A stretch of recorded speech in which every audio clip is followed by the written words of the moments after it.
কি গো শোনো না, বলছি কি সামনে তো ঠাকুরনগরের মেলা আছে, তা আমার কাছে টাকা পয়সা থাকলে না খরচ হয়ে যাচ্ছে। তো এই 200 টাকা রাখো তোমার কাছে, তুমি জমিয়ে রাখো, আমরা ঠাকুরনগরের মেলায় যাবো, ঠিক আছে?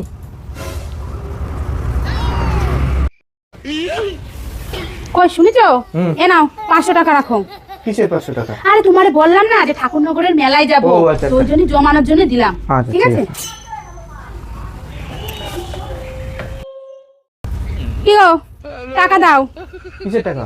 আরে ঠাকুরনগরের মেলা কালকে তোমার কাছে জমাতে দিলাম না, সেই টাকা। ও কত দিন? 15,200 টাকা। এই তুমি তো দিলে আমার একবার 200 টাকা, একবার 500 টাকা, আর একবার 100 টাকা, বলছে তো 800 টাকা। এই শোনো, আমি অত কিছু বুঝি না, তুমি আমার 15,200 টাকা দিবা, তাই দিবা। আমি কালকে মেলায় যাবো, ঠাকুরনগরের মেলা। নাও। বাবা টাকা করে রেখেছিলাম বলে তাই জমা হলো।